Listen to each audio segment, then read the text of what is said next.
Have you ever met a hero? Have you ever met someone who thought they were a hero? King David certainly has.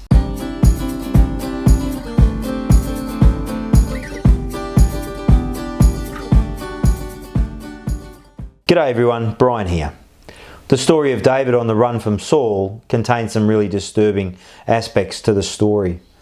And perhaps the most disturbing is the death of a family of priests. The family of Ahimelech, the son of Ahitub. His son, Abiathar, escaped the slaughter to find David and tell him what was going on. And David could reflect back when he began his journey of fleeing from Saul, when he visited the priests and recognized that there was someone there who didn't belong. His name was Doeg. Doeg tells Saul that he saw David at the tabernacle, saw what Ahimelech did for him. And so Saul, in his insanity, summons Ahimelech, the priest, and his family, and it results in their death. David is able to write about this. He takes the responsibility for it when he says to Abiathar, "It's my fault. I knew he would do something like that." And then looking back, he can look to Doeg and write this in Psalm 52. And we know it's about Doeg because the title of the psalm says this: "For the director of music, a maskil of David, when Doeg the Edomite had gone to Saul and told him, David has gone to the house of Ahimelech."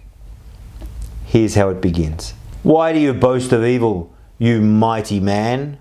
Why do you boast all day long, you who are a disgrace in the eyes of God? Your tongue plots destruction. It's like a sharpened razor. You who practice deceit.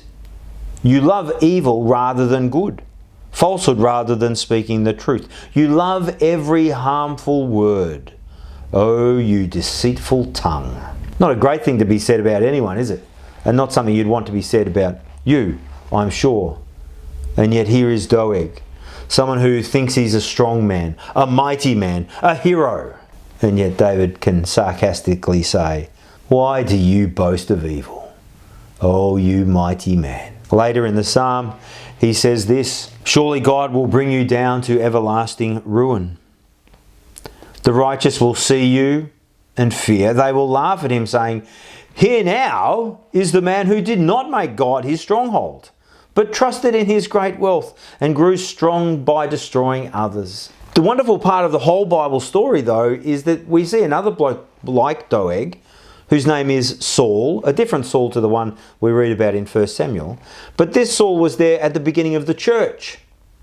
He saw the disciples of Jesus suffer. In fact, he wanted the disciples of Jesus to suffer. He wanted to kill them and was on his way to do just that when he met Jesus. His heart was changed and he became a disciple of Jesus Christ. We believe that can still happen today. And even the most despicable of people can find a place with Jesus, the greatest of saviours. Have you? Read Psalm 52. See if it applies to you. And if it does, repent. Have a great day. I'll see you tomorrow. Bye-bye.